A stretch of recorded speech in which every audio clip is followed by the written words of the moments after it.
All right, what's going on, ladies and gentlemen, and welcome back to another episode of the Koop'd podcast, the podcast that desperately needs to learn how to swim because it is raining very hard outside. So if you guys hear any cracks of thunder or if we go bottoms up, you won't hear about it because I'll edit it out.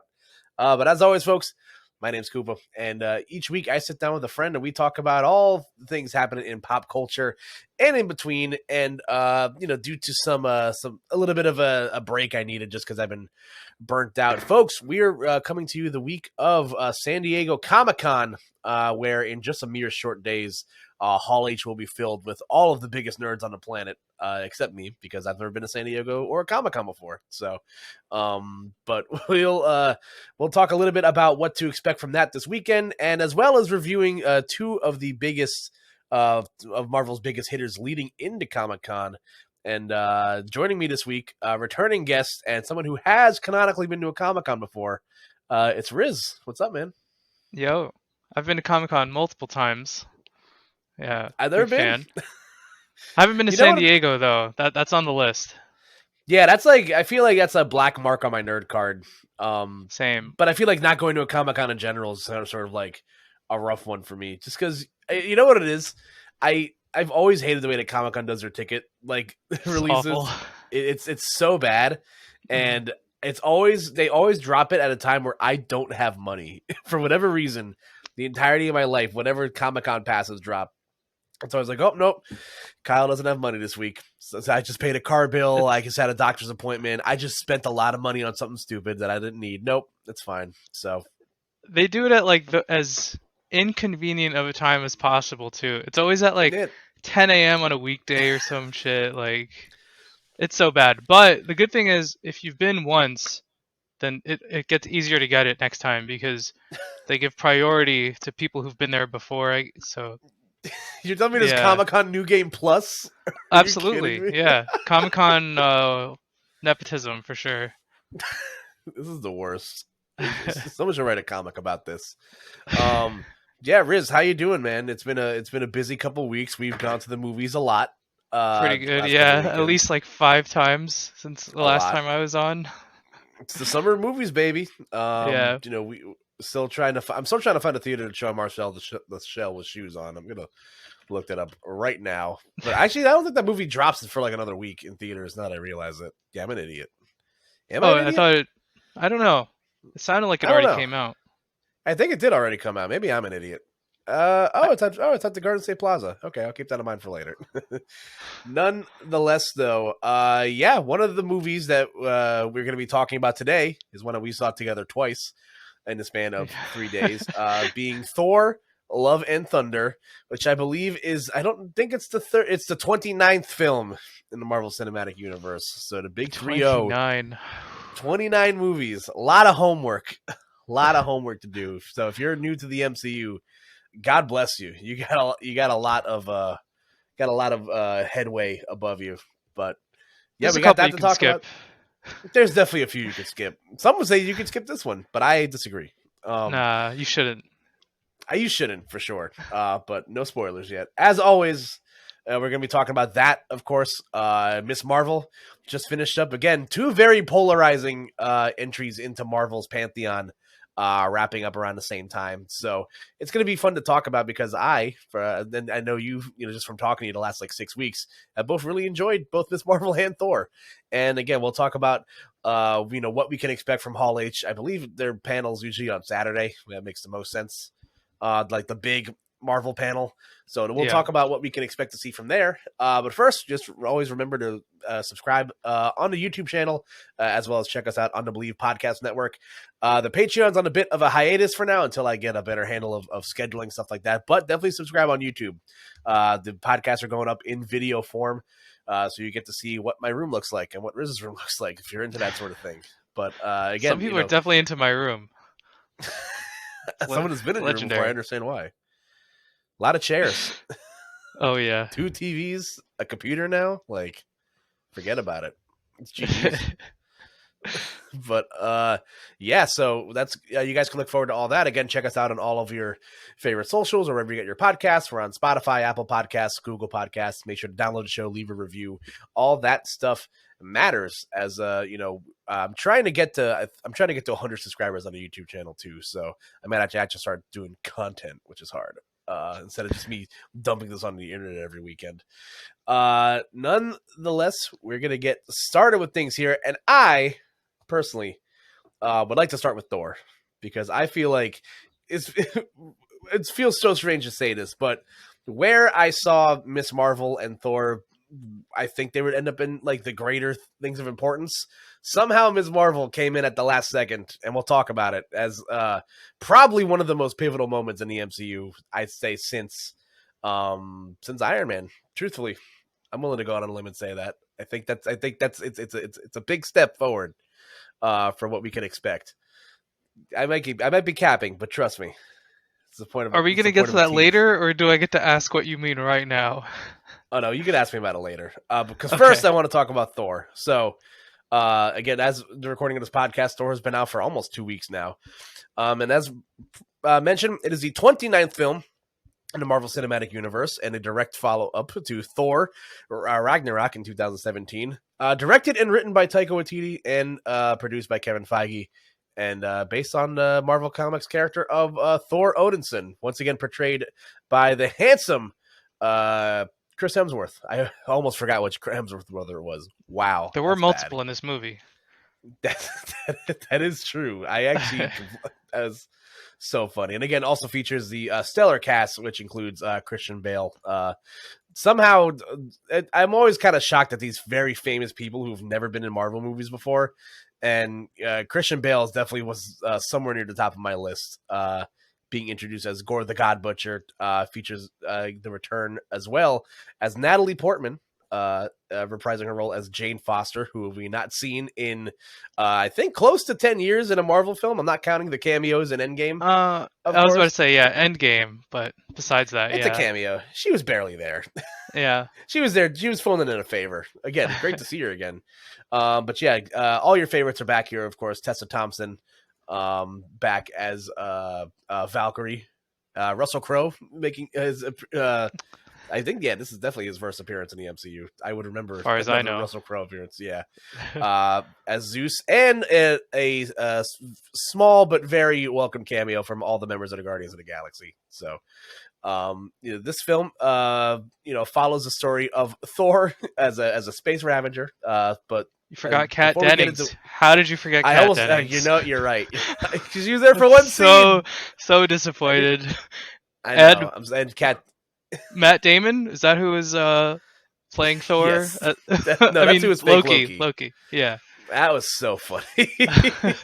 And Melissa McCarthy showing up as fake Hela, which was hella funny, dare I say. Putting Tish. Yeah, Kat Dennings, I miss you. Call me. But yeah, so this film, upon announcement, I think I was incredibly excited about. In an era where we're getting a lot of introductions to new heroes and continuations of existing stories with some of the newer characters introduced into the MCU, it felt really comforting to me to see a movie with an original member of the Avengers, saying that Chris Hemsworth is at least going to stick around for a while. But yeah, we'll talk about the meatier plot of the story here as we get into the trials and tribulations of Gore the God Butcher and Thor's adventures. But Riz, on a surface level, where were your thoughts, going into this movie? Did you think we needed a fourth Thor movie? And where are we feeling after the fact, after seeing the movie, to my known knowledge, twice so far?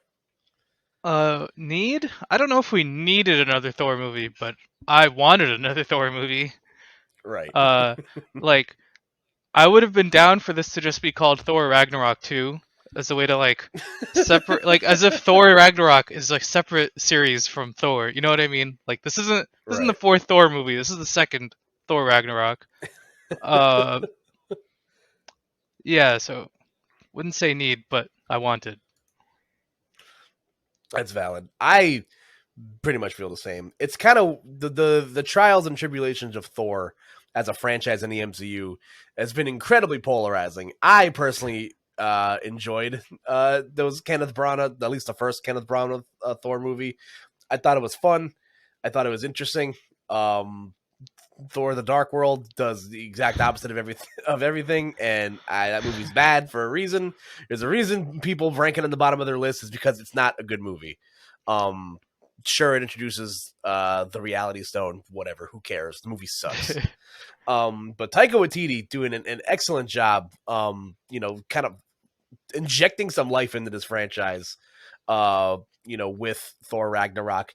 And I've always been a big fan of Taika Waititi's, films. I love Jojo Rabbit.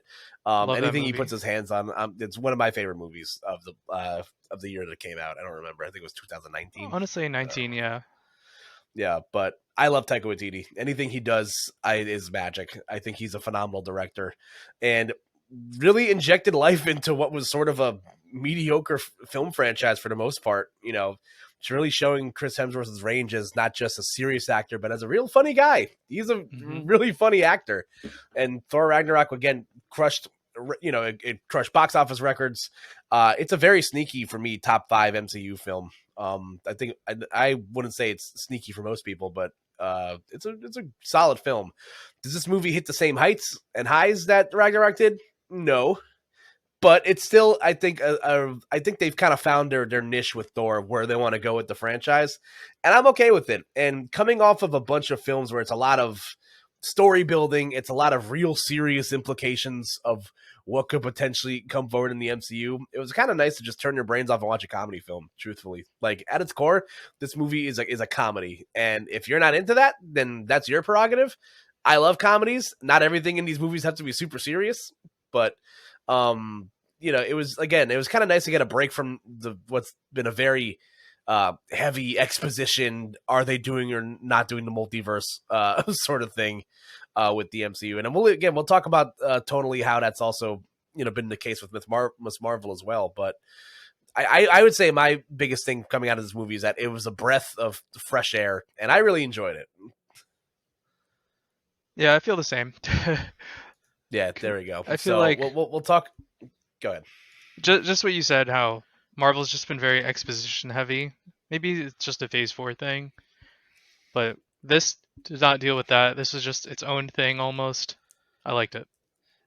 Yeah, it was kind of nice to kind of have a film that's sort of standing on its own 2 feet, which is again very hard to do in the era that Marvel is in with Phase 4 right now, and there's still a lot of issues. With I think where the direction of where this is going. And I saw a point brought up online that we'll talk about when we get to like the end, to the spoilery stuff that we'll get to. But yeah, basically, I guess we can. That sort of sums up a lot of our spoiler-free thoughts. So I'd say let's get into it. So what were some of your highlights from the film, and why are they Christian Bale? I'm sorry, am I projecting? But Christian Bale is definitely a highlight. Honestly, the goats, they just stood out so much. Like Tooth Grinder and Tooth Snatcher. Yeah, like you can't just not remember the goats. What were their names? Tooth Grinder and Tooth Snatcher. No, that can't be right. I swear, it's in Norse mythology, man. You can go into a library and look this stuff up. I'm not lying to you. Why would I? They should have said that in the movie. That would be hilarious. Imagine like Chris Hemsworth. This is Tooth Snatcher or whatever you just said his name was. Like, more so highlights. Funny. Tessa Thompson, definitely a highlight. Yeah, absolutely. The 2 minutes of Kat Dennings, highlight. Yeah, I think everybody agreed. It was. Listen, that's my favorite of the 2 broke girls. So I mean, man, what are we talking about here? Anything else stand out for you right on the surface before we dive into the something a little bit more deeper? Honestly, Russell Crowe, his Zeus, yeah, like that was so he was funny. Solid. Yeah. I loved his over the top bad Greek accent. I do like that. I've always just found it very interesting how Marvel can just take the concept of just like real religious stories and just like, what if we made them into comic books?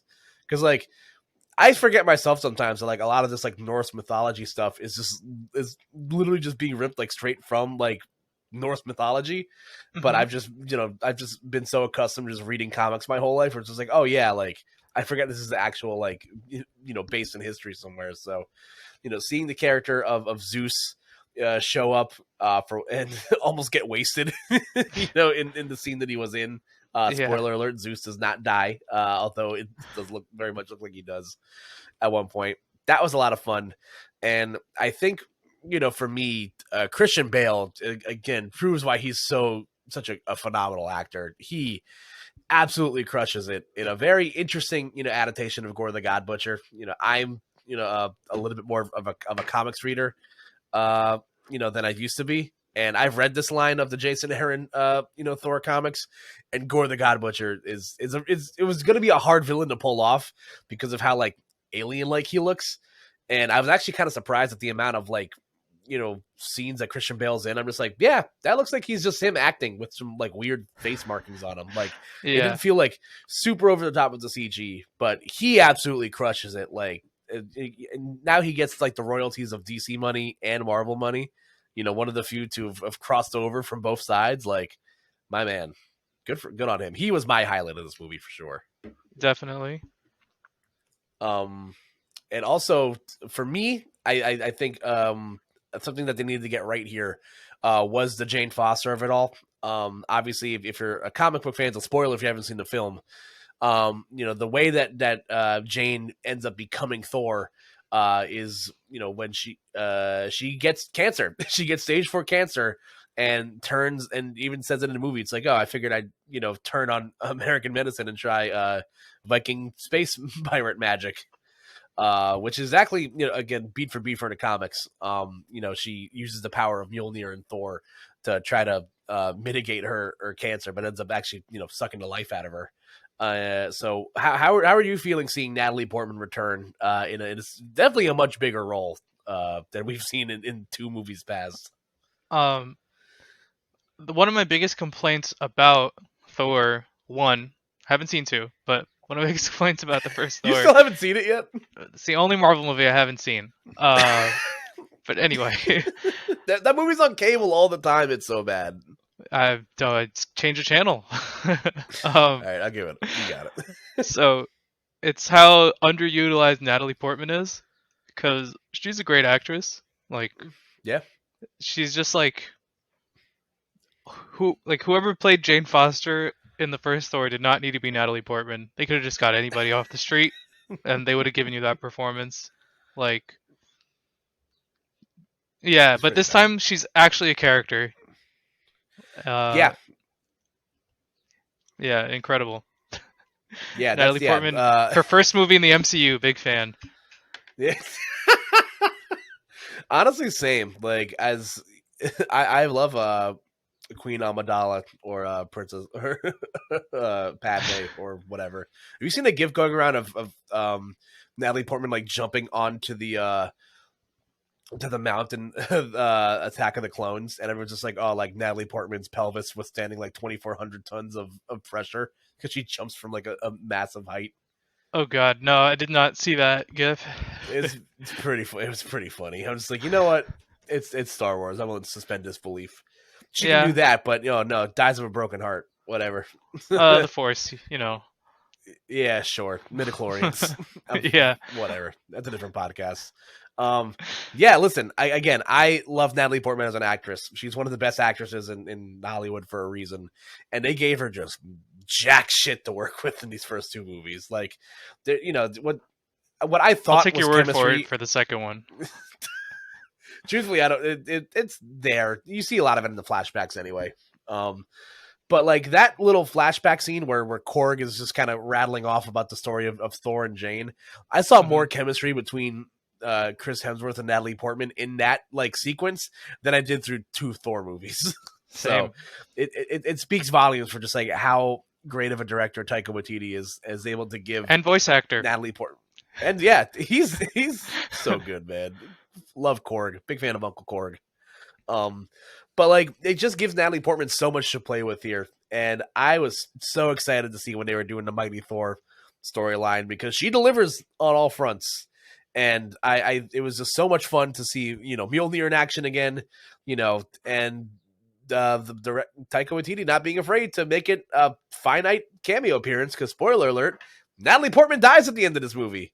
So I feel like people were maybe afraid of, you know, for Chris Hemsworth's or Thor's mortality in these films, because, you know, these guys are also people that are under contract, and I don't know the status of Chris Hemsworth's contract, but I imagine after seeing the movie now, it's definitely, you know, leaning towards a longer, I'm you know, sure Marvel he gets contract. paid a shit ton. I'm sure he's doing just fine Yeah. financially. Yeah, I but it was definitely just- I didn't know the comic story, but I thought that too, that like Chris Hemsworth is gonna die and she would take over or something like that. yeah, that's just another way of them continuing the storyline, which is fun. Which would have been funny because I think Natalie Portman is older than Chris Hemsworth by like a few years, so I believe that. that would have been quite the choice. But I thought their chemistry was fantastic. I just watching them team up together to beat up Christian Bale was awesome. Her chemistry with Tessa Thompson was also hilarious. Yeah, Tessa Thompson again just continues to steal these scenes for me. I also said this multiple times when I saw the movie, but I forget that she's not British. She does such a great British accent, but I listen to interviews with her and I'm just like, no, she's from Los Angeles. Like, how does she, like, that's why actors are so cool, man. To be able to just flawlessly, like, put on a British accent like that, like, I can't even do that. It's tough. What was I gonna, yeah, like Christian Bale himself, the opposite. Yeah, that's Like he's that British, actually is right? true. I think he is. Yeah. Someone will fact check me. No one will, but it's fine. But yeah, I loved the performance of all of the main cast here, and again, we get introduced to a lot of new characters here. I love the visual humor they do with Thor, and Stormbreaker. That, you know, Oh Mjolnir my and god, Stormbreaker that is a are very highlight. much like, Oh my god. like that scene of like Stormbreaker just slowly panning Just- into the screen. Yeah, just like Right, like belly laughter is so fucking funny. Like the visual humor in this movie was hilarious. And again, this movie is, you know, for comedy standards, it's funny. I think a lot of people, you know, some people probably felt it might have been like a little too Guardians 2-ish, where it's a little too funny. But I thought it's a comedy film. It's being marketed to me as a comedy film. There's screaming goats every 10 seconds. yeah, So like, like I'm not going to... the ahead. trailer had that scene where like you know, look into the eyes of who you love. Like that's what you're getting from this movie. You know what I mean? It was so good. Like I thought that was, again, this movie. I will say something that might take you out of it a bit is that when Gore's on screen versus when Gore's not on screen, tonally the movies are very different. You know, I think that's the biggest issue that people seem to have, and I mean, I get it. You know, it seems like this movie is trying to be a very serious movie with stakes involved. You know, when Gore the God Butcher's on screen, beheading snakes in front of children, but then in that same vein, where an army of children are fighting, also fighting against an army of shadow creatures, which is hilarious. So, like, I think for me personally, like, I really enjoyed all the comedy aspects of this movie. I know that other people might not have, but it's fun. Like we mentioned, it's been so much depression and multiversalness, and nobody knows who Peter Parker is. Like, I'm you know, it's just, I needed something to feel good about. And again, it's very hard to kind of stand on your own 2 feet, you know, in this new era of Marvel. And Thor does that nicely by being literally out all the way in fucking space. So it was a fun time for sure. We mentioned the Guardians of the Galaxy. Did you think we had just the right amount of Guardians in this movie?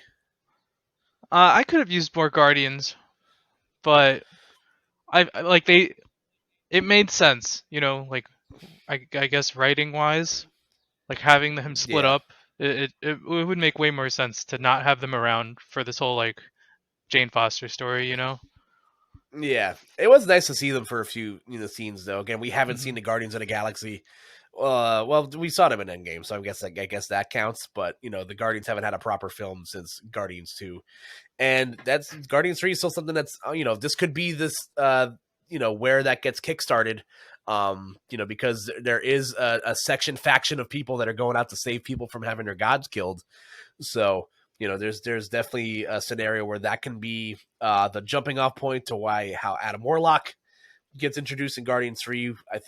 I forget when that movie's supposed to come out. I think they said it's supposed to come out sometime in the end of next year. possibly. I don't remember. I'd have to double check. What the about schedule. the Christmas special? That's a Guardians thing, right? Oh, true. Yeah, there's Groot shorts and a Guardians Christmas special that's supposed to come out this year, which I'm very excited about. Mm-hmm. I think Christmas specials are dumb, and I think that'll be fun to watch. I think they'll play into that though. Like I it's think they will Guardians. too. All right, Guardians of the Galaxy Volume 3. The filming began so finish in early 22. Set to release May 5th, 2023. So happy birthday to me. That's all I'm saying. So, very much looking forward to that and whatever comes forward from the Guardians. And again, I think we got just enough of them. I think that opening sequence was hilarious and so much fun. There's so much 80s romance and cheese that happens in this movie. It's the way that the characters are dressed, the music that plays in the background. Obviously, I knew this, with any involvement with the Guardians of the Galaxy, who it might be, I know there's going to be a banging soundtrack involved, even if they were there for a few minutes, and a lot of Guns N' Roses, if you're into that sort of thing. So, but yeah, I think, yeah, that's true. And but yeah, we get through the film here. We get introduced to all these new characters. We eventually get to that inevitable final battle. With Gore, with Jane also fighting her cancer, a la that she does in the comic books. And we get a finite death to Gore the God Butcher. For now, again, I feel like that also sort of continues the trend of Marvel not really knowing how to do these villains. I feel like they could have let Gore go, but I don't know. They kill all their best villains. Yeah. Bring back Gore. Bring back Killmonger. Who else needs to come back? Loki again. Yeah, for the millionth time. That's fine with me. Mickey Rourke. I'm sorry. I'll stop. Don't watch that movie either. Listen, I think that whole, I don't know what they're going to do with Gore. There could be an avenue where they might be able to multiverse him back in, because again, it's his story's done. Like, that was a good ending. I'm coping, at that. Truthfully. I'm very much coping. And we get an introduction to an obscure Marvel character in Eternity. I'm not super familiar. I had to do like a little bit of research myself. Apparently the character's only been in like 20 issues of comics ever. From what I understand, it's more Young Avengers, padding, because of Thor's now adopted daughter, who, fun fact, is Chris Hemsworth's real daughter in real life. That's pretty cool. Which is adorable. That was a lot of fun. We also get a finite ending to Natalie Portman, kind of, because I think now is as good. I think now's as good a time as ever to talk about the post-credit scenes, because you get two of them, folks. One of them introduces a fan favorite Marvel character, one of my favorites. It is I gotta get the guy's name right. Hold on, I gotta pull it up here. Where is it? I have it right here. And I'm just stalling. There you go. Okay, I found it. So, we get introduced to a fan favorite Marvel character here. It is Brett Goldstein of Ted Lasso fame, a show that I have not watched, but I've heard is very good. Is introduced as the son of Zeus, Hercules. We in the first post credit scene, we see Russell Crowe's character being survived, having a lightning bolt thrown into his chest. Talk about how, when the people look up, they don't see, they don't look for gods, they look for superheroes. When do we become the joke? So he's sick. His plan is to sick his super powered son to go beat up Thor, and he is played by Brett Goldstein. So Riz, as a non Hercules knower, at least in Marvel comic standards, do you have any feelings or thoughts towards Marvel once again introducing an obscure character played by a very high profile person in a post credit scene? I'll judge it when I get to see it in a movie.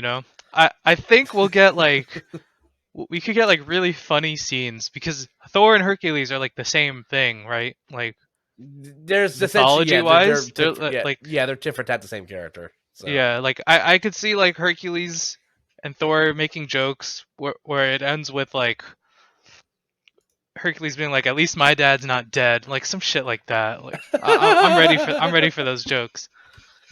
Yeah, I hope if it's Taika Waititi, manning the helm for whatever the 5th Thor film is going to be. The third. I hope, yeah, I hope he gets third of his 5 in general is what I'm getting at. So, yeah, I hope we get that. I'm excited for the introduction of Hercules because that means we could potentially get Ares, who is again not only just a Greek god but also a villain in Marvel Comics. There's a couple of really fun Hercules, and Thor stories where Ares is like the big bad that's involved with it. There's a great She-Hulk's one-off where Hercules is being represented by her in court. He's just a big goofball character. He's been in the Avengers a couple of times. There's a couple of there's better YouTubers that explain what the in-depth lore is for Hercules, but I think it's a fun introduction. I feel like that's kind of one of the bigger named Avengers that they haven't introduced yet, so it's fun. But like I alluded to, I gotta wait to see what these look like in action because as cool as it is to see Harry Styles play Star Fox or oh my god, why am I blanking on the actress from the post-credit scene in Doctor Strange? Oh my god. Give me a second. It's coming to me. Charlize Theron. There we go. Yeah, Charlize Theron introduced as Clea. Again, I'll see how I feel about it. Like when I see it in a movie, and Lord knows we're gonna get another Thor movie. It's probably gonna be a couple years before that gets introduced. So maybe we'll see Hercules cross over somewhere else. I don't know. Like She-Hulk. They're gonna have to. That would be funny. When's that coming out? August 17th, I think, is when it drops. In Marvel's first half an hour comedy dramedy series. It's like it's like that. I didn't realize that. Yeah, it's literally a legal comedy. So I don't know. We'll see how that pans out. But yeah, the second post credit scene we get, to me, is a little bit more interesting. We get confirmation that Jane has passed on to Valhalla, where all fallen heroes go, as well as Sif's arm, because Sif lost her arm. Jamie, also so happy Jamie Alexander. Yeah, welcome back, Jamie Alexander. Yeah, instead of just slapping Tom Hiddleston in the face repeatedly for an episode of Loki, which again, also very funny. Great moment. But yeah, you get the introduction of Valhalla, another mythical realm, a la like the ancestral plane, the Field of Reeds, from Moon Knight, another place where dead people go to hang out for a bit. We get Knuckles the Echidna. I'm sorry, Idris Elba showing up. Sonic Brain Rot. Heimdall.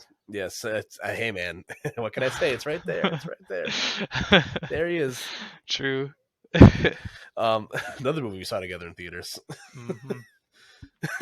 I got that movie was amazing. It was very good. Definitely. I was hoping to see some Loki. I was too. I'm a little disappointed. In Valhalla, at least, Yeah. Like, I mean, we got to see him in the flashbacks where you get to see him die 3 times, which is fine. And Matt Damon, that was nice. That was great. Like, I think Matt Damon did that in Thor Ragnarok too. I'm pretty sure. Yeah. And if I'm reading correctly, I think the person that was playing Odin was Sam Neill from the from Jurassic Park. I'm pretty sure. Oh, I actually have to. Yeah, I gotta fact check myself on this. Let me double check here. Yeah, Sam Neill from Jurassic Park, nice. Playing Odin. So funny. I think they did that scene for scene in Thor Ragnarok, which is hilarious. Like it's so funny. I would visit New Asgard in a heartbeat. Oh, I would spend a lot of money there. I want to get on that boat, that flying boat. Oh yeah, I want to get infinity cones and drink real Asgardian mead. Real Asgardian mead. Absolutely. Yeah.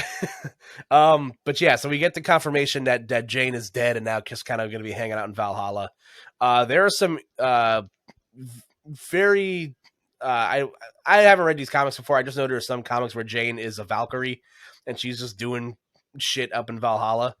I just think it's a way for them to keep Natalie Portman around without having to sign her to a 10-film contract. So I'm into it. If it means more Natalie Portman, I'm fine with it. And I feel like Valhalla could be a great space to see a whole bunch of cameos from dead people. So we could see. Who's to say we can't see Chris Evans or Robert Downey Jr. like just chilling in Valhalla somewhere? You know what I'm saying? So I'm trying to see Killmonger up there. listen, who knows, man? With where Marvel seems to be going with a lot of these different astral places where people go when they die, who's to say that they might not sneak a cameo or use that as a MacGuffin to get someone back, like the Dragon Balls or something? I don't know. I don't know how they're gonna do it. I hope they just keep it to cameos, like, because that's a really great space to do that. But nothing more than that, please. I don't need DBZ, everybody coming back to life constantly. Death means nothing. I don't need that. Yeah, the only scenario in which I will allow them to do more stuff with the dead character is if we get that very widely circulated fan rumor of a Disney Plus series where Chris Evans puts all the Infinity Stones back after Endgame. Oh, that'd be cool. Which I think that'd be a lot of fun because I need to see it. I need to see how Steve reacts to seeing the Red Skull in Vormir. Oh, true. Like that would be fun. But that's never gonna happen. You got any closing thoughts on Thor Ragnarok? Or Thor Ragnarok 2? Thor Love and Thunder. I really like the second Thor movie. Big fan. I hope this movie gets a trilogy. You did it. You finally saw 2 Thor movies. There you go. It just took you a while. It's fine. Yeah. I'm just gonna agree with what you said. Listen, as far as quadrologies go, I don't know how to feel about this. The only other one I've seen is Toy Story, and that's a money printer too. That's another movie where the 4th movie didn't need to exist, but I loved it. Yeah, that's a good point. I can agree with you on that. I thought the movie was fun, and we're going to see Thor again in some capacity. I don't know if it's going to be in a team up film. Maybe Thor takes on the role of what Hawkeye does in the comics, where he's the one that assembles the Young Avengers and kind of acts as that mentor piece. But for me personally, I just think it's fun to that they haven't killed off all the original Avengers yet, because I know it's going to be forever till I see another solo Hulk film, if not ever again. They might just never do it. It's just they gave up. I don't think they can. I think that's the thing. I think these rights are still owned by Universal, which is weird. Oh, that makes sense. Yeah. I think they can do. I don't know. I've read so many rumors that that's not the case anymore. They're going to do a World War Hulk film, which would be cool. But otherwise, I'm fine with Bruce Banner just showing up in cameos and sitcoms, or with a broken arm, or not broken arm. I mean, he's been in movies where he's not just a cameo. Like, he's a big part of Endgame, That's true. Yeah. Hulk out. Time travel. Yeah. We'll see what happens. Again, I'm just excited to see Chris Hemsworth stick around for a little bit longer. So whenever we get that inevitable Thor 5, I'm excited. And we move from one franchise where the implications of the timeline go for Phase 4. Again, not really know where it's going, kind of continuing Marvel's issue with Phase 4, where there doesn't seem like a lot of direction. We instead wrap up with Miss Marvel, and again, what I think is a huge pivotal moment for the MCU. If you skipped out on this series because of some stupid people talking about what they don't know about, y'all are dumb. So we're going to talk about the 7th installment of the Marvel television cinematic universe, Miss Marvel. 7th? Created by 7 shows. I did not realize there were that many. That's crazy. Yeah, WandaVision, Falcon and Winter Soldier, Loki, What If, Moon Knight, Hawkeye, and this. Damn, that's crazy. It's only been 2 years. Yeah, are you surprised? It's Marvel. I just never thought about how many shows. It's just crazy to me. Sorry, continue. All right, sorry. So here, non-spoiler section. Where are you ranking Miss Marvel in terms of 7 TV shows? Okay. So obviously I'm biased, because of all the real life effects the show's had on me. So it's number 1. But I wouldn't even know how to rank it in a vacuum, like by itself. It's in my top 3. I put it in my top 3. I think it's like Nice. as the vacuum here. I still think Loki and WandaVision are like cream of the crop, but I think Miss Marvel's right up there. I think in some combination, it's those 3. I'd probably put Moon Knight as number 4. What If is number 5. Hawkeye's number 6, and Falcon and Winter Soldier is number 7. But all of them still very good shows. But yeah, we're here to talk about Miss Marvel, created by Bishake Ali, and starring Iman Vellani as the standout Kamala Khan. New Jersey represent, finally some New Jersey representation. I'd love to see it in the Marvel. Yeah, love to see it. It's not just New Jersey, northern New Jersey, right on the tip of northern New Jersey, because Jersey City is kind of it's like the bottom, but it's still north. Here. Yeah, but Riz, you talked about the real life implications here again as a Pakistani American yourself. How is your I know the answer to this, but for the people at home that might not know this, what was it like for you watching Miss Marvel, again, a character still relatively new but very, very popular amongst the comic book community? It was super cool because the representation was insanely good. Like, I've literally never seen like the Pakistani North Jersey life represented that well. You know what I mean? Like, it's literally like perfect. Like I watched this show with my family, and even they were like, "Oh my god, like this is so accurate." Sometimes they were like, "Actually, this is too nice. Like, they're being too nice to us right now. We're not this nice of a people." Sometimes, like, it was that good. Like, some things were like literally perfect. Like the shoe thief. That shit is real. That's terrible. Like putting your shoes on the top row so nobody. Yeah, I do that every time. Like, it's happened to me. I'm not going through it again. Yo, that sucks. Yeah. It's just incredible. Funny. Dude, there's a sign on the turnpike in Jersey City, like "Welcome to New Jersey." Like if you take the airport to Newark, and then I think it's if you drive south from the airport, there's a sign now. Like there's always a sign that says like "Welcome to Jersey," but it's now like a Miss Marvel sign. I saw it like recently. So that's super so cool. Sick. Yeah, I think that's awesome. Like again, Marvel continues to prove how powerful representation can be. You've seen how people show up in droves for movies like Black Panther or Shang-Chi that featured in both cases a entire Asian or African American cast, and now you get like you said, a look into a life that many other people might not have thought about.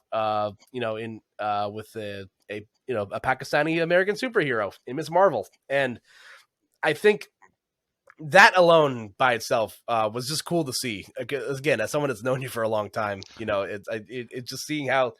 I'm sure you haven't watched many comic book things with your parents, and I'm sure that must have been a fun absolutely not. But it's like it's not just my family. Like a lot of other people watch the show that would normally not watch Marvel at all. So it was really cool to talk with them about it. Yeah, absolutely. So, and just like way more Marvel fans now. Period. Super cool. Yeah, and again, great representation of the great state of New Jersey. A lot of great set piece. It's like, yeah, I know where that area is. Dude, halal. I don't know carts? if I say I can get. Is the best halal in Jersey City? I don't know. I don't know about that, but so. Yeah, Juicy Platters. They're close to Jersey City, but not quite. Harrison, not too far from there. Yeah, that's our next list. Where's the objective best place to get gyros and halal food in New Jersey? There's a lot of options. Kebab Paradise up there, great one. Yeah, not sure if you. That's a classic. One. That's the OG. Oh, I'm hungry now. Nonetheless, but yeah, I think my favorite part of this series, again, Iman Vellani, breakout star. She absolutely crushes it as great casting. Titular. Kamala Khan. Yeah, she was great. And I've listened to a lot of her interviews, like with the press and on like the press junkets and stuff. She's like a legitimate Marvel fan. She loves the MCU and Marvel comics, and she's a she talks about how much she loves Iron Man, and like she's so in tune with the comics. And I just think it's refreshing to see a super fan get the chance to represent a character they really enjoyed. The same thing happened with Simu Liu with Shang-Chi. He just kind of tweeted like, "Hey, can I be Shang-Chi?" And Marvel's like, "Okay." Yeah. Lo and behold, it happens. But she was an absolute breakout star. I just thought the entire tone of the show, again, in an era where we're coming off of series wise Moon Knight, which is a very dark and serious series, dealing with a lot of and even Hawkeye too, to an extent. It's framed as a holiday movie, but it's a very dark, it's very dark tonally. Very action heavy. This movie felt exactly like an Edgar Wright film come to life. It felt so Scott Pilgrim. It felt so Baby Driver in all the best ways, with so much background detail and color and little Easter eggs if you're paying attention. Like, I made sure to watch every new Rockstars video of what all the different Miss Marvel titles cards were every episode. Yeah, I would be subscribed to her channel. Like, she had like her own like New Rockstars channel where she got theories. I would literally be subscribed to it right now. Yeah, I would be a Sloth Baby stan for sure. Also, I need to live in a world where Scott Lang has a podcast. I need to listen to that. Like, the fact that history is only tuned in to what happened that day because Scott Lang hosts a podcast is so funny. It makes sense though. How else would they know? It's not like they had cameras there. It makes so much sense. That's true. Yeah, that's true. Scott Lang, truly a historian. Do you think he uses Riverside? Probably not. He's on it. He definitely uses Discord and like a laptop mic. He definitely has no idea what he's doing. No, he just lets someone else handle it. Yeah. He lets his daughter do it. So yeah, she knows about that. She knows how to use Discord way better than him, But again, and totally this show just hit for me on every category. It was a little bit rocky and near like episodes 4 and 5 range. Yeah, I was gonna say 4 to 5 questionable. The rest of the show, A+. Yeah, that was tough. That was tough. Those first 3 episodes were great. It kind of falls apart near the end. But again, I feel like this is also the product of Disney or Marvel just making an 8-episode show. WandaVision, although still rushed with 8 episodes, felt a little bit more of a cohesive show with 8 episodes. It's a little hard to tell a cohesive story in just 6.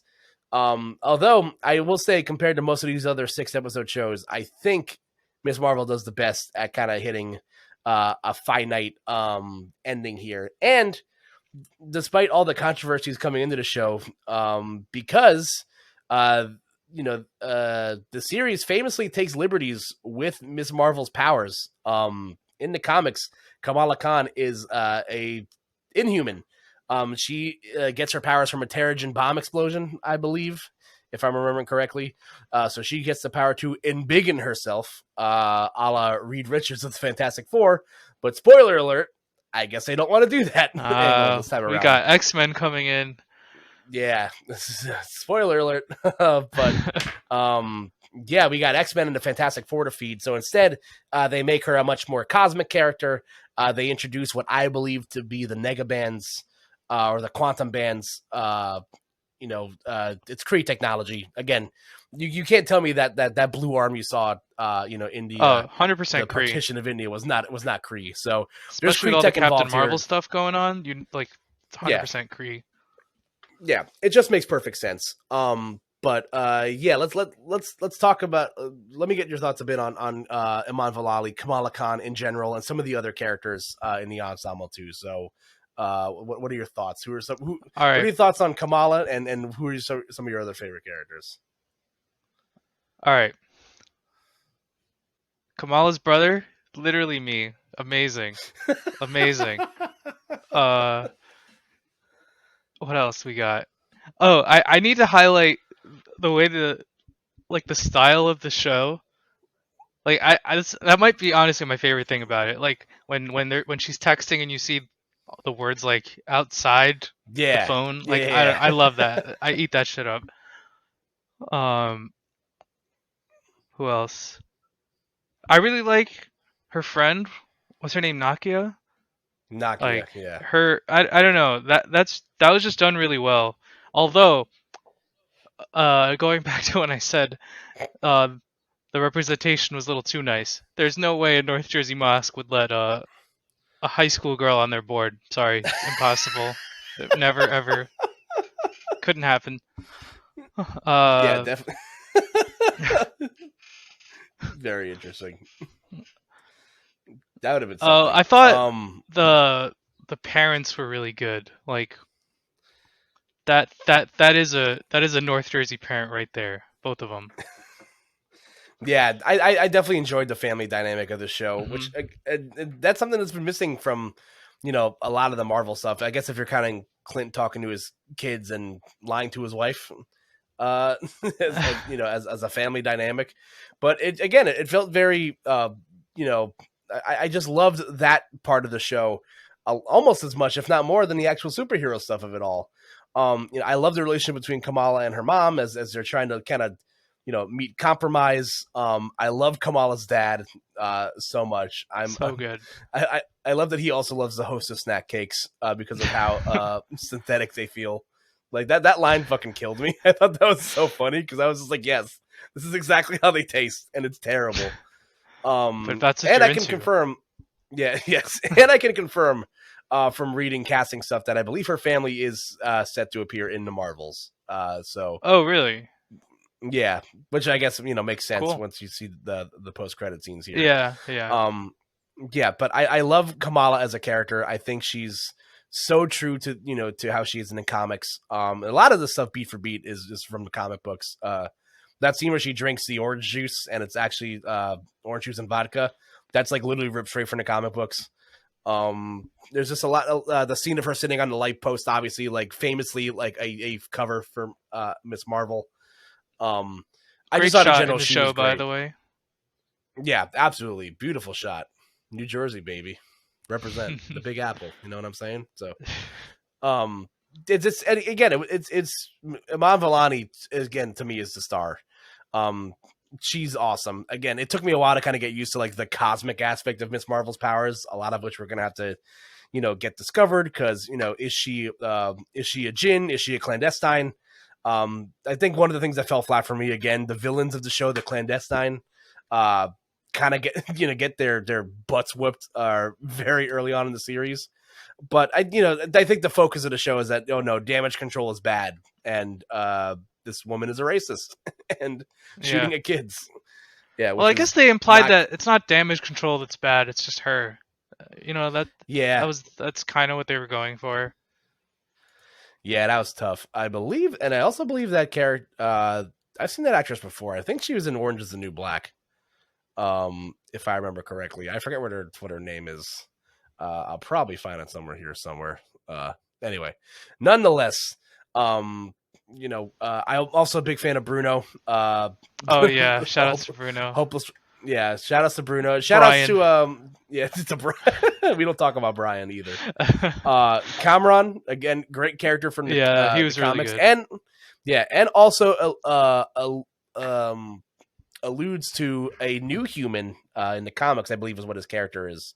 It's like a newer variant of the Inhumans. I'm not as in touch with Miss Marvel as I should be, but I just know a lot of the surface level stuff. He was great too. I think they kind of rushed his story arc a bit of like what his powers actually are. But I think a lot of this, and I think especially with the shows that lead directly into movies, I think a lot of that is left up to discussion because they're probably going to try to finish those storylines out in a film setting. And I think the biggest thing is this where we talk about it. Are you going to talk about that big Oh, the M word? yeah, it's time. Yeah. So as we get through, the end of Miss Marvel here, we see Kamala, going through this, the trials and tribulations of learning how to use her powers, learning what is going on with the nega bands. Again, is it Jin? Is it clandestine power? Is it the band that's giving her powers? Nobody really knows. It sounds like they're setting her up to be this sort of, super extraterrestrial sort of character early in the show. However, in the post credit scene, Bruno, who again they deliberately show him scan Kamala, in the first episode when she gets her powers, saying that the band unlocks something in her, but then alludes to the fact that something might be off with her genes. Mutation. That something like a mutation, and then cue the stinger, the X-Men 97 theme. I damn near fell out of my fucking seat because in a series where they already retconned how Ms. Marvel gets her powers, I think they just completely retconned the Inhumans because Kamala Khan. No more Inhumans. It's fine. Yeah, no. I don't know shit about them. I do know shit about mutants though.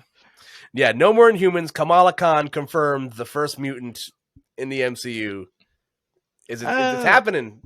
Does she count as the first? I think so. They're deliberately not saying that Wanda and her brother are not mutants. But we did, we saw Professor X. Yeah, it's a multiverse. I mean, apparently we're in a multiverse, though. You know what I mean? I guess you're right. We're gonna see more multiverse. But like for them to deliberately say mutation, because they still haven't said it yet. And the theme, that's just over the top. They didn't even need to do that, and everyone would have freaked out. Yeah, and the fact that they chose to do that, I'm just like, yo, you're just deliberately saying this is what you mean here. Yeah. So everyone's been asking forever, how is it going to happen? How are they going to properly introduce? Because they still haven't said the word mutants yet. They're still looking around in the cup for their cup holder in the movie theater. They haven't quite hit the hole yet.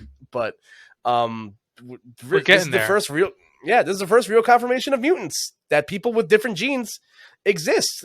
And I think using Deaver from Damage Control as sort of that politician from the first 3X, that politician standpoint where you got to turn these people against you.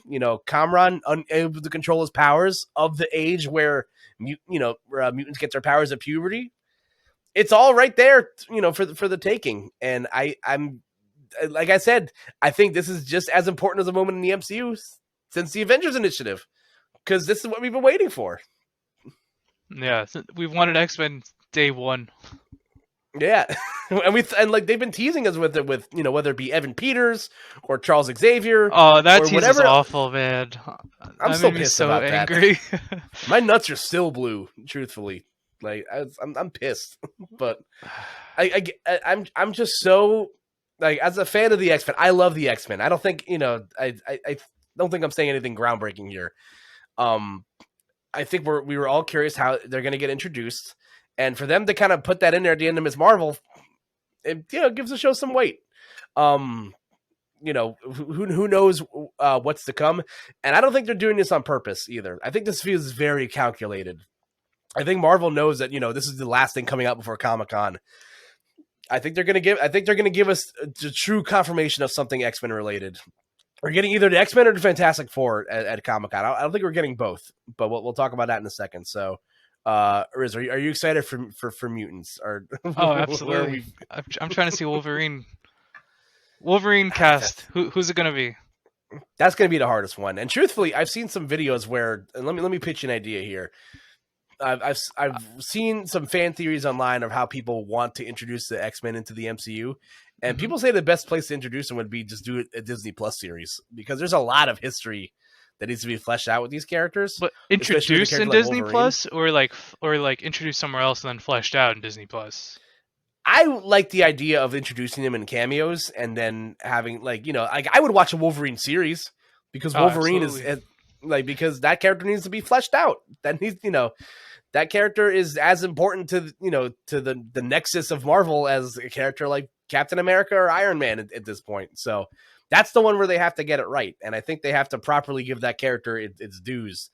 Truthfully, I think that's the best way to explain where these characters have been, for Lord knows how long. Right. They get, because I don't know if at this point in the timeline, if Charles and Magneto have split yet. But who's to say they haven't been there this whole time and they've just been hiding? You know what I'm saying? I don't know. True. Either way. Who's your fan cast for Wolverine? That's hard, man. So actually, originally it was Kit Harington, the guy that is now playing the Black Knight. Mm-hmm. I just think he's the perfect size, because that's the biggest thing for me. Hugh Jackman is untouchable as Wolverine. I think that he's did that character so much justice, over the course of He did some great and some not superhero great movie films. genre. Like, Yeah, so much of it is literally thanks to him. yeah, groundbreaking, truthfully. But he was still way too tall to play Wolverine, so Yeah. that took me out of it a lot. Me personally, out of all the fan castings I've seen, my favorite is Taran Edgerton. Who's that? He is the guy from Kingsman and Rocket Man. He played Elton John. I'm not spelling his name right. I'm not finding him. Okay. Mine is Jensen Ackles. I think he'd be perfect. Oh, and he's short, just like you want him to be. That's a good one. I could definitely get behind that. I feel like he might be a little too old though. That's the thing. That's fine. He's 44. That's fine, isn't it? I think that's probably fine. But I could see it though. That oh man, Dean Winchester in the MCU. Yeah. Ooh. Not home. What's his character in The Boys? Soldier Boy. A Soldier Boy. Literally watching that, I was like, dude, this could be Wolverine. This guy right here. Although I did read a rumor today that Anthony Starr is rumored to show up in Blade, so that'll be fun if that's the case. Anthony Starr. That's Homelander. Oh, okay. Yeah, the Boys podcast coming very soon to the home near you. As soon as I finish watching it. Yeah, listen, I'm so excited for where the implications are. Also, sleeper pick for Wolverine, Daniel Radcliffe. Don't at me. I think he'd be great. Daniel Radcliffe. I don't know. I think he's too big of a star, truthfully. I think he's too famous to play Wolverine. But I've seen his other acting stuff, man. He's a good actor. I've seen him in comedy, and he's godlike. But Wolverine, I don't know, man. I don't know. He's got that dog. He's got that dog in him. I think he can do it. I mean, I'm down. Yeah. Any other thoughts on Miss Marvel? As for how you're feeling. Where are you? Oh, also we forgot to talk about the other post credit scene. That's what I was about to bring up. Yeah, Brie Larson shows up here, and what I believe to be the first scene in the Marvels, and thus the proper introduction of the Nega Bands. So how did you feel about seeing Brie Larson show up? I feel like that was like the easiest cameo. I really liked the fact that she shows up in a room of a super fan of her. Like, she just sees herself everywhere. That, like, just imagine that happening. It's hilarious. I'd be terrified. It's mad funny though. Yeah, I think this all but confirms that what Kamala's wearing is the Nega Bands in the comics. What are the Nega Bands? So it's just Kree technology. Basically, the way it works in the comics is that in one of the original runs of Miss Marvel with Marvel, there's a humanoid character that plays alongside Marvel called Rick Jones. And Rick Jones it's sort of like Shazam, where he clangs these bands together on his wrist and he can summon Marvel. So it's sort of in the same vein as that. I feel like that's probably where they're going to go with that. I feel like because there's still another band out there that nobody knows where it is. So I feel like whether that's they're going to get a lot more Kree and cosmic technology. So I feel like at some point, Miss Carol and Kamala probably end up crossing paths with the bands and thus end up switching places. Now, is Photon going to be in the Marvel movie? Yes, the Marvels. Okay. She's confirmed. Teyana Parrish is confirmed to be appearing, which will be fun. Also, there's an arc in the comics where I think at some point Kamala and Carol become one person, and in order to stop that from happening, Rogue takes the powers of Miss Marvel. Or Captain Marvel. Yeah, so there's a crossover there somewhere. I don't exactly remember how that comic goes. I just know that Rogue is involved somehow, and she steals Miss Marvel's powers. Or Captain Marvel's powers. Too many Marvels. A Marvel gets their powers stolen. Yeah, and that's an option there too. There's a lot of room to introduce mutants here. We do have mutants. They're there. Again, yeah. I think even without this, I thought the show was a lot of fun. I enjoyed watching the character representation. I enjoyed, as someone that's, again, very good friends with people who are Pakistani, A lot of the in jokes I was able to catch. Brown Jovi, one of the best names that was of awesome. a cover band of all time. The fact I love that Kamala and Kamala's mom and dad love Bon Jovi so much. So New Jersey. Nothing but respect for my king, John Bon Jovi. Yeah, I loved it. Any closing thoughts? Closing thoughts. I'm just excited for the Marvels movie. Like, yeah, it's just that like all the three of these characters have never interacted, and they're supposed to be like the leads. I'm assuming, like Carol Danvers, what is it, Monica Rambeau, and yes, Kamala Khan. Kamala. Like, it's gonna be weird. Three leads that have never met. We'll see. Yeah, it's gonna be. And again, as I agree with you in a sense where I'm very much more excited for this movie than I was a week ago. Because you saw in if you pay close attention to Marvel's scheduling, they swapped the release dates for Ant-Man, Quantumania, and the Marvels. I did not know that. The Marvels, yeah, so the Marvels was originally supposed to come out in February, and Ant-Man was supposed to come out in July, I think, and they swapped the release dates. So I was like, okay, I don't know what the Marvels is going to be or how they're going to introduce it, but I'm still going to watch the movie because I'm a fan. Now I'm even more excited because they could talk about mutants, or there's a whole slew of avenues that can go here and characters they can introduce. Because like I said, now that they said the M word, they're gonna have to get the ball rolling on these things sooner rather than later. And I think before we get out of here, we can talk briefly about San Diego Comic-Con, which by the time you get to, I'm probably gonna release this episode on Wednesday.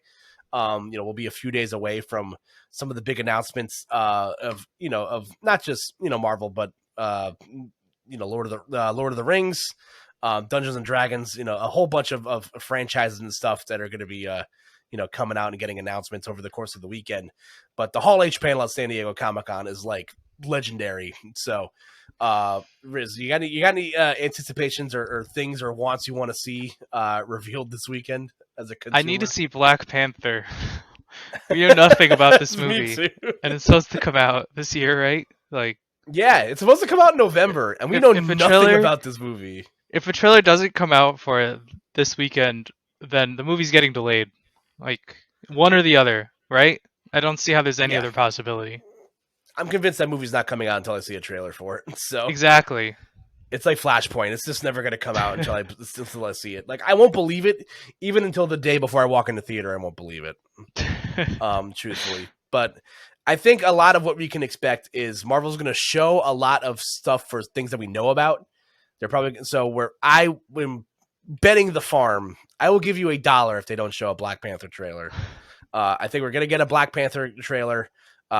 We should get an Ant-Man trailer. We should get a look at the Marvels because all the stuff is coming out next year. We'll probably get another look at She-Hulk. I think Secret Invasion is probably due to get a trailer at some point as well. They'll probably show a couple more things about the Guardian stuff that's coming out, because all that stuff comes out, within, X amount of years. So I would love to personally, I need to see something from Blade. I need to know this movie's still happening because it's so gotta be come and gone. It is Eternal's post-credit scene. Like, yeah, I know it's happening, but like, I need to see Mahershala Ali, like, as Blade. Me too. I need to see him in the getup. Like, show me something. Like, dude, that's just such a perfect casting. So good. Oh yeah, he's great. 10 out of 10, crushed it. And he gets to play alongside Jon Snow. That's crazy. Yeah, it's gonna be so cool. He gets to be in Marvel twice. Yeah, who gets to do that? God bless him. What a guy.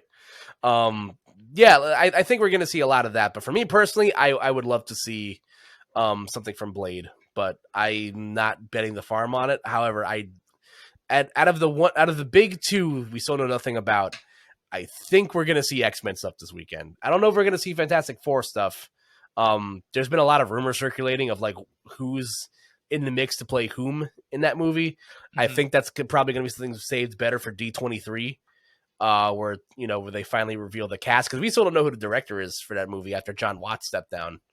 When is the D23 Expo thing? I think it's in September, October. I want to. Okay. I'll Google it right now. D23 Expo 2022. That is happening in September 9th. through 11th. So actually Okay. not that far away. So okay, that makes a lot of sense. Truthfully, I don't know. We'll see what happens. I think at least out of the big two, I think we're gonna get something X-Men related. I think we'll get a look at something related to the mutants. I hope so. Truthfully, I'm foaming at the mouth for it. Wouldn't I feel like Fantastic Four makes more sense because it's like, isn't the Fantastic Four more related to Kang the Conqueror, or did I just make that up? Oh no, that's well, yes. There's Kang is a descendant of Reed Richards in another universe, so that does make more sense. Actually, if we get anything X-Men, they might show us something from like the animated series that they're bringing back. Oh, I forgot about that. Oh yeah, and I think they that show's gonna they be gotta canon. show that. Yeah, I think that show's gonna be canon. I think that's. It's not like a continuation. It's like it's a continuation, but I think the storylines are gonna be canon to the MCU. That's weird. If it's a continuation, then how can it be canon without what happened before being canon? I don't know, man. It's the 90s. Don't ask questions. We're not prepared to know the answer to it. I guess we'll find out when we see it. I've been watching it as a like background noise for the last couple of weeks, and the show's so fucking funny. And that intro slaps. Great show.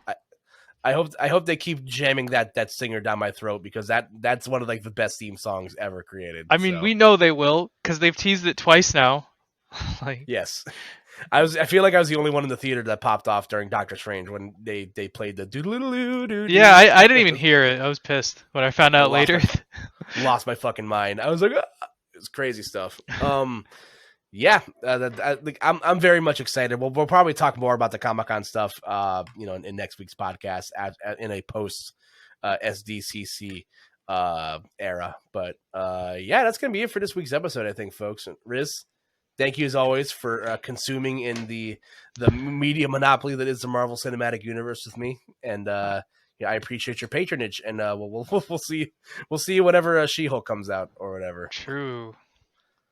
Do you got anything you want to plug? Tell the people on the internet where they can follow you if they choose to do so. You can follow me on Twitter at RizzyBear. Yeah, you might see a tweet about Divinity Original Sin 2. That's what I'm playing right now. Great game. Nice. You're speaking Spanish right now. You can follow me on Twitter at KoopaNJ. I'm an esports commentator that does esports commentary sometimes. I'm probably going to start playing the SMT Cross Fire Emblem game again, so you can watch me tweet about that. Nice. SMT chat has to fill its its union dues. But yeah, and you can follow the show at Koop'd Pod. Again, follow wherever you get your podcasts. We're all over the place. Stay tuned. We got some fun podcasts coming up. Throughout the rest of the year. Again, just because Marvel's kind of taking a break doesn't mean I'm taking a break. I got a lot of stuff I'm going to talk about. I've officially finished Breaking Bad. So congratulations. Yes. I'm very much late to the party. 10 years late to the party, if not. But I mark my words. We'll get a Better Call Saul podcast on this show by the end of the year. Talk about everything in its finality. I'll be so happy about that. I'm actually gonna watch today's episode like right after we're done here. I'm gonna start Saul right now after I'm recording this. Yeah, congrats! I took a bit of a genre break. Yeah. Also, happy 24th birthday to the first Pokemon movie. Came out in theaters 24 years ago. Yeah, happy birthday, Mewtwo. Yeah, great movie. That should get its own podcast. We'll do it eventually. I'm down.